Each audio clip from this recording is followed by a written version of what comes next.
Patterns are everywhere. Hi, I'm Daria, a textile and surface pattern designer and artist, both traditional and digital.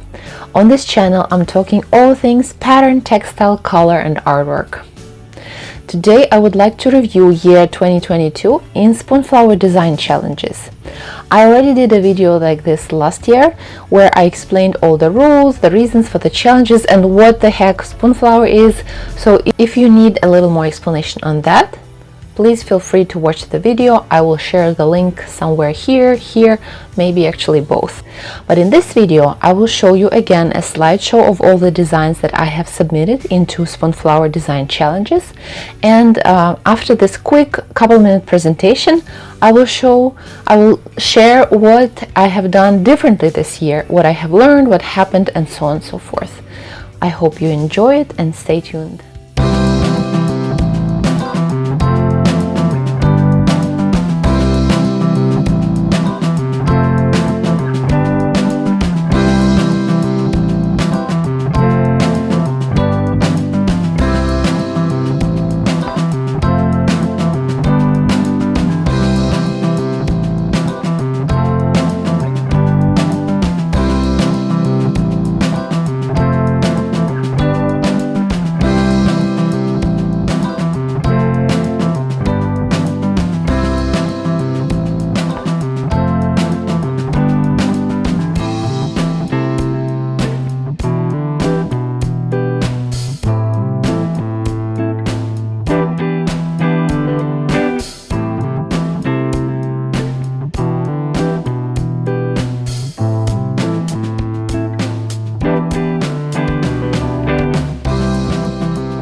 I hope you enjoyed my little movie. All these designs are available to purchase in my Spoonflower shop as fabric, wallpaper, home decor items. Link in description. Please comment below. Let me know what designs you like, what speaks to you. I'm really curious. A couple of words on why are they so different. You might be thinking you're a watercolor artist. Why do you have vector artwork or some really strange designs? So it's because the goals for each challenge are different for me personally as an artist. And sometimes I reuse old motifs, something that I painted a while ago. Sometimes I use something that I already have. I work in bulk. I somehow ended up working in this way. Let me explain. So sometimes I'm really inspired and I paint literally a block of watercolor paper. I'll paint with flowers or birds or whatever inspires me at the moment. And then I just scan those designs and they live on my computer rent-free. I don't know why I wanted to add. And they just wait for their moment. And for example, a Spoonflower challenge comes up and I already have something that I have painted, so I can use it, painted or drawn or whatever. Sometimes I also think a particular style works better for this or that topic. That's why such a difference in styles. Or I might rework a best-selling design. For example, I have a lot of watercolor ginghams in my store. It started with a customer who kept buying. I only had, I think, 3 colors of gingham at the moment. And I reached out to her and said, "Thank you so much for buying my fabric. Is there anything you need in particular?" And she said, "Oh yes, it would be nice to have pink ginghams and some other colors." And I also did a bias design, so it was in the presentation. She said, it's easier to cut on, if you sew, sometimes you need things on a bias, and it's usually very stretchy when it is, turned on a bias.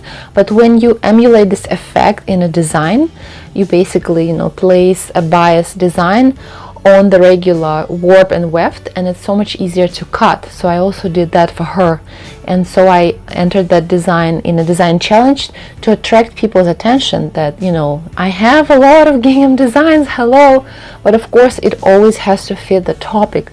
No matter what you do, it still has to work with the topic, because, you know, it might slip through if you just submit a random design or whatever you're trying to push, but you might get caught and punished for it. I will talk about it later as well. I wanted to do an honorary mention of two designs that surprised me. One surprised me in a good way and one surprised me in a bad way. So watermelon berry high design became a hit.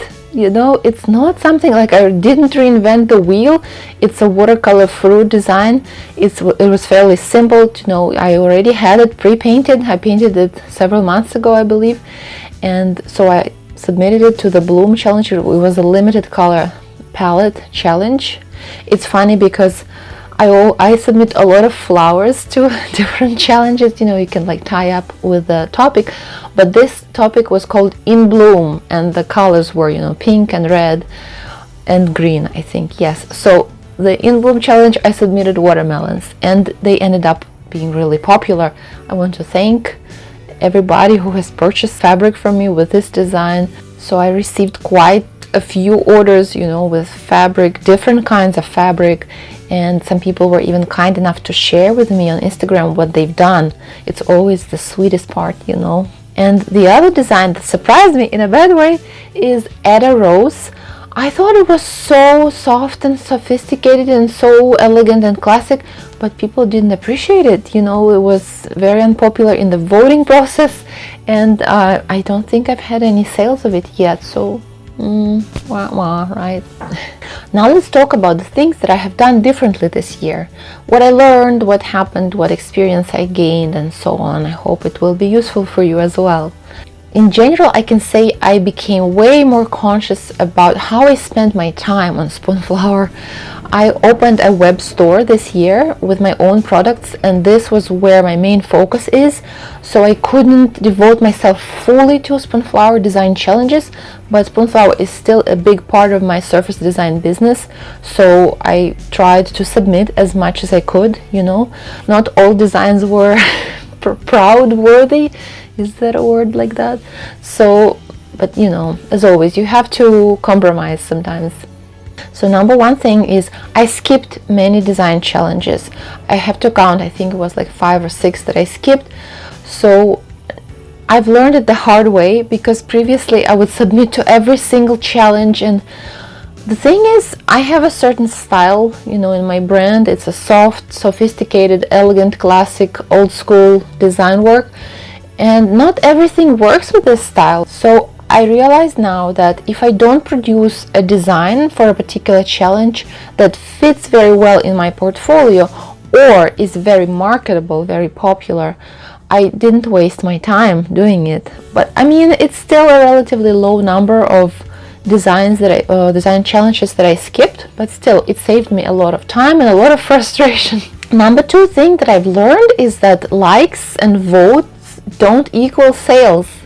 Normally they do, right? If a design is really popular, people like it, they vote for it, you place high in the voting process, and by high I mean maybe, you know, even the first 100 designs, it's still quite well, you know. But this year I learned that things can actually be different.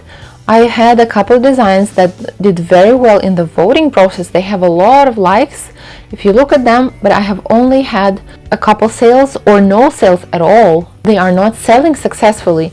And by successfully, I personally mean that either they're selling repeatedly, even, you know, a small piece of fabric, a fat quarter, but, you know, day by day, week by week, they are selling.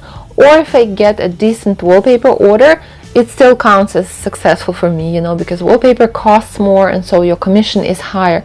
And if people buy wallpaper even for one room, you know, it's a win-win. Normally there is a direct correlation. So if a design is popular in a voting process, it is selling well. It's very rare that I upload a design and do not submit it to a design challenge and it sells very well. I do have a couple like that, but it's more of a minority. So like I said, sometimes a lot of votes but zero sales. I try to remarket these designs, revisit them later, post them on Instagram, maybe with a cooler mock-up or something like that, or with a different setup at a different event or something. You have to do what you have to do to push your designs. Sometimes it takes months for a design to start selling and to find its perfect audience. So make sure your description and hashtags are on point, because sometimes people are looking for a very specific thing. Number 3, I learned not to get overexcited about some hyped up challenges. Spoonflower will every now and then do a collaboration with some interesting brand and promise something to us designers. For example, there was this swimwear challenge, a very cool new brand collaborated with Spoonflower, and they commissioned the design brief was very specific. They wanted a small scale boho floral, and they gave us a color palette, and I'm still waiting. Of course I didn't win, but somebody did, and they were supposed to make a swimsuit with that design. They haven't done it, and honestly, whatever they post on Instagram, everything is solid, usually just solid colors. It didn't happen once, it happened several times. So the year before, Spoonflower held a packaging design challenge where we were also given like a limited palette, and there were some wishes. They wanted this, they wanted that. It had to be like a simple design, and I order stuff from Spoonflower all the time. Nothing comes with that winning design. Nothing is printed, right? Everything's cardboard, and like it could have been on some tissue paper, it could have been on boxes, on envelopes. It's nowhere. I don't know, maybe I'm missing something, maybe they're using it somewhere in wholesale, who knows. But the lesson learned is that we shouldn't kill ourselves over design challenges. That's the most important lesson that I want to share with you, because yes, they are important. Yes, they are exciting, and sometimes it's worth to put all your energy into a design challenge. But I think you can burn out easily if you do it all the time. Of course, Spoonflower does it for them, not for us. So don't be naive. Don't think that they prioritize us. They market their own values. They are trying to make some money. But I appreciate Spoonflower. I'm really grateful, to be able to sell my designs on the platform. I used to create elaborate designs for design challenges. I would sit down and, work out a concept, do sketches, paint motifs, scan everything, do a repeating pattern. I rarely do it now, and that brings us to the next point. Number 4, I did fewer things completely from scratch. Like I mentioned before, I work in bulk and I have a lot of pre-painted and pre-drawn motifs already.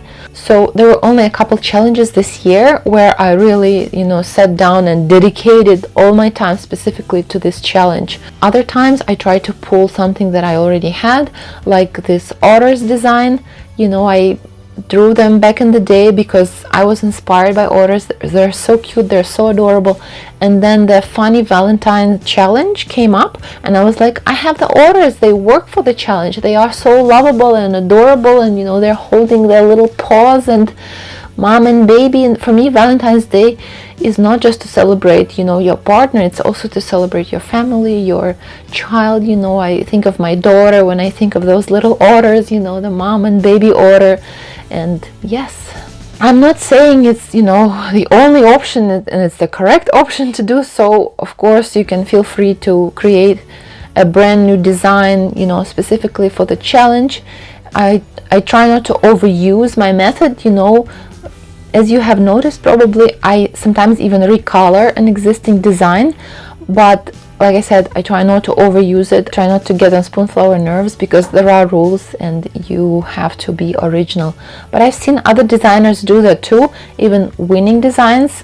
You can see, maybe I'm wondering, do people other than designers notice this, like this design has been reworked? I've always been curious, is it that noticeable? It's interesting because in my own work I see all the little detail, and I always feel bad, and I'm like, I already used this little flower in that design and I'm using it again. But I'm thinking maybe people don't even notice those little details. So what I do in my work is different, but when I go to a store, I'll buy like a towel, and then I realize at home the repeat isn't quite working there, but I usually realize it like months later, you know. Anyways, I think reworking your designs in a smart way is a business way of thinking. You know, if you have something that works or something that could potentially work, why not use it? You are working with your own artwork, and that's also one of the reasons I've always wanted to be an independent designer, because all of my designs are my assets. I can reuse them. I can pull things, you know, from different designs and create something completely new. Another funny point is that sometimes it doesn't work actually. For example, following the success of Watermelon Berry High, I decided, oh, I'm going to do another colorful fruit design, and I've created Sweet and Tart, pretty much the same concept, right? But it wasn't even close to being as popular. I think I've only had a couple sales so far, so it didn't resonate with voters.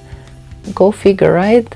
Maybe it was too colorful, I don't know. Number 5 point that I wanted to mention, another time-saving trick, is I reduced voting to a minimum.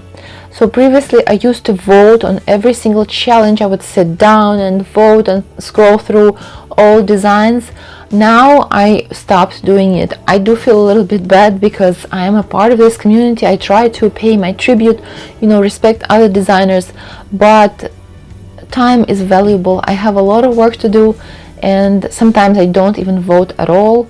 Sometimes I will sit down and, you know, go through the voting process if the topic is particularly interesting, or if, you know, I haven't voted in a while. I'm just trying to pay respect to other designers. I'm curious, do you vote in every design challenge? I know some people would probably consider it, you know, annoying, like you're supposed to vote. I know, but you have to pick your battles. You can't do everything, right? Number 6 is I stopped posting on Instagram every single submission like I used to. The same thing as I mentioned previously, if the style doesn't fit at all, like if it's clashing with all the other things that I do, I just, you know, you can still submit to the design challenges. Spoonflower has this built-in audience, and people will vote anyways, not because of you, not because you posted it on Instagram. People come to Spoonflower for a reason, and they like to vote in challenges. So don't be so stressed out if you haven't posted it. I've always been curious about this correlation of, you know, Instagram and Spoonflower, and do you have to post it on Instagram? You actually don't. I mean, I think it definitely helps, because sometimes you go through the voting and Spoonflower blurs out the preview, so you can't even see the details. Sometimes they're trying to protect us, protect our, you know, copyright, but sometimes it doesn't pay justice to the design. And when you see it on Instagram, it's like, whoa, it's really beautiful, you know, I wish I had known and I would have voted, or like I already voted and I'm so glad I did because it's a great design. Number 7 is when I did post, I only did one post. Previously I did 3, you know, 3 thumbnails in a row, so it's like a series. I really tried to show people like a mock-up, a stepped out flat repeat, and something else, something cool. So I realized I spent a lot of time on it, and I just stopped doing to save me some time, and I'm so glad I did.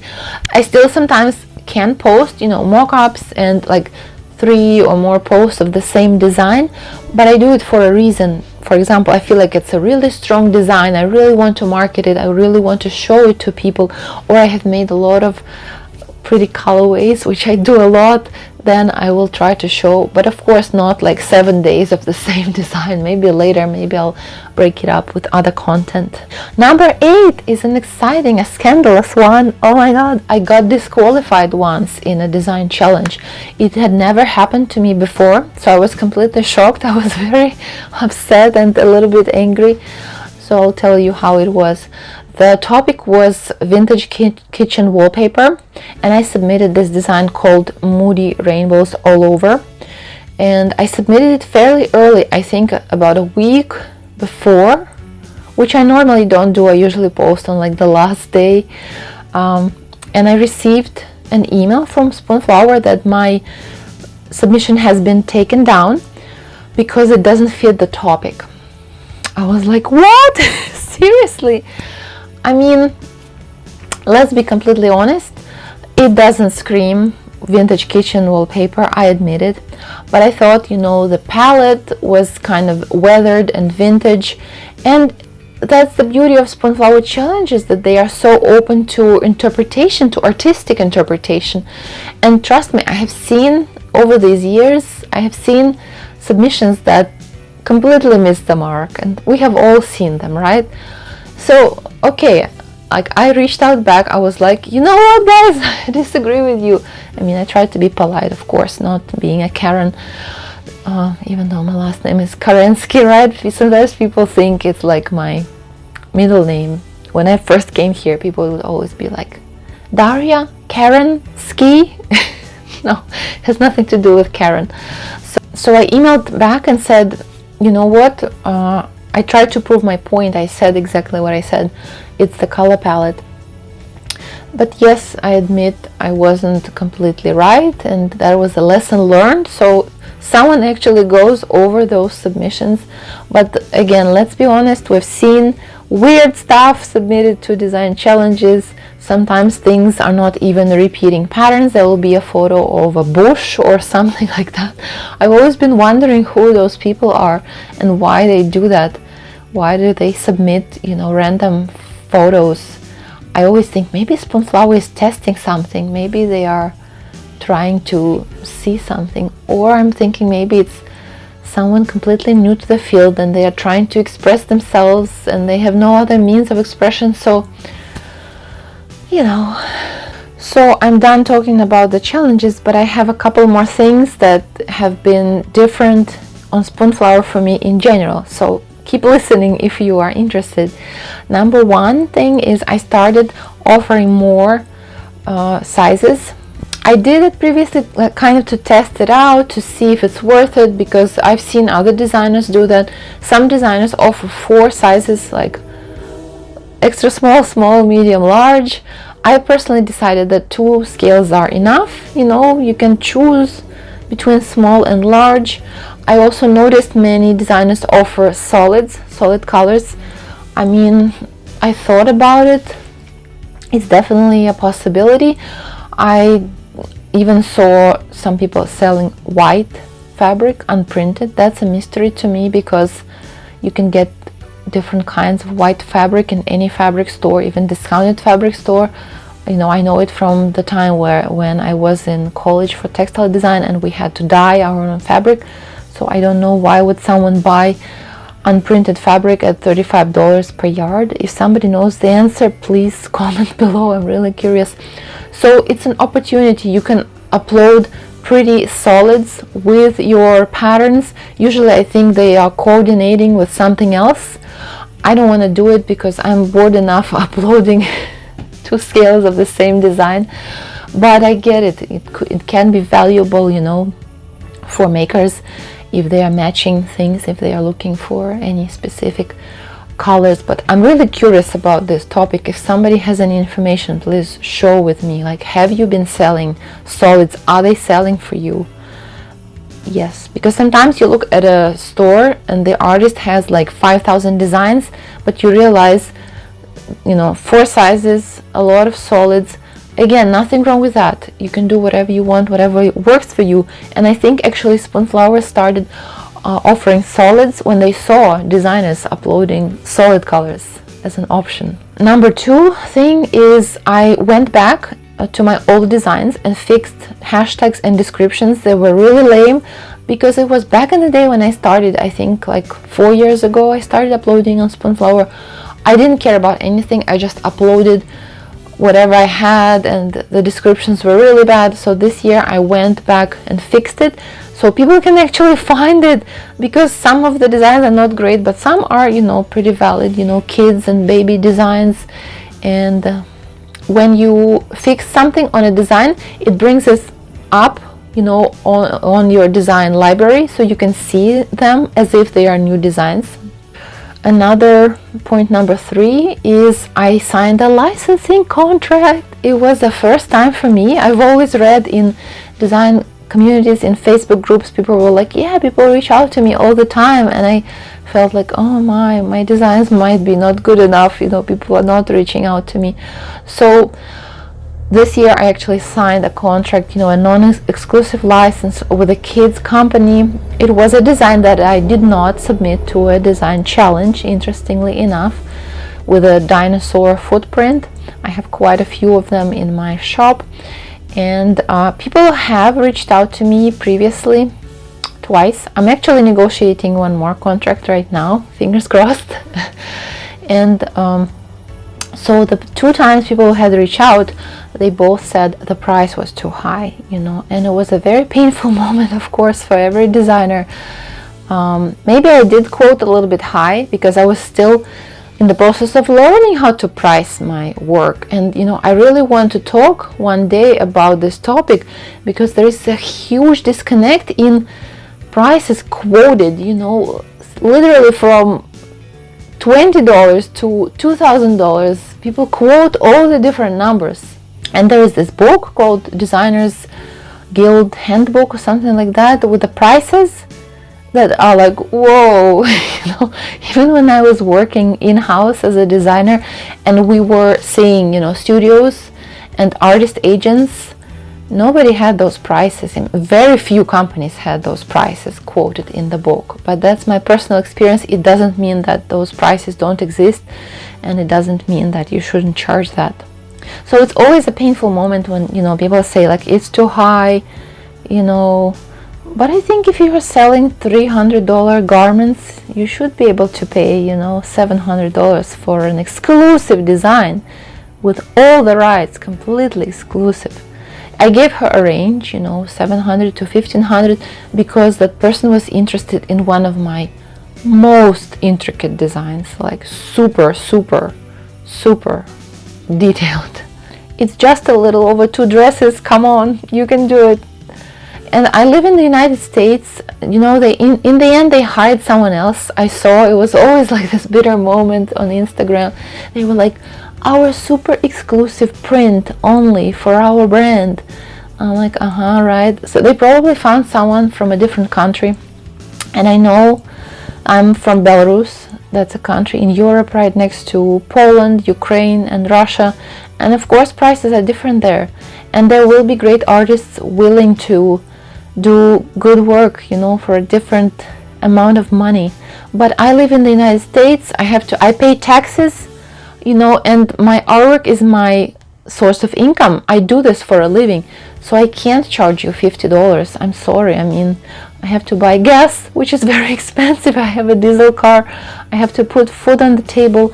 And I would like to conclude on this note as a reminder for us artists to respect ourselves, to respect our work, because if the conditions are not working for you, it's just not your client. There will be another client. Just without being entitled or bitter, we need to stand up for ourselves, especially independent artists. Nobody else will. We don't have agents. We don't have anybody to stand up for us. So we do have to stand up for ourselves. If you have enjoyed this video, I would really appreciate your like. It helps me promote my channel. It helps other textile design enthusiasts see videos like this, train the algorithm. And if you are a Spoonflower customer, a maker, please consider buying maybe a fat quarter of my fabric or a yardage of my fabric. I have a variety of designs for all occasions. Spoonflower is still my main source of income, and I also have a website where you can buy, square silk scarves, kitchen towels, tea towels, decorative pillows, watercolor art prints, and the next category I'll add will be original artwork, original paintings. Follow me on Instagram, where recently I have been doing this new thing. I have been posting 90 seconds reels with painting tutorials where I paint grocery store flowers and I voice them over, and you can actually learn something, learn to paint with me. You can also see those videos on TikTok. I'm not really big on TikTok, but I have been trying to repurpose those videos, maybe bring in some younger audience to Instagram. Thank you so much for watching. Textiles are everywhere. Happy New Year, and thank you so much for any kind of support, your kind comments, your likes, your purchases. Thank you.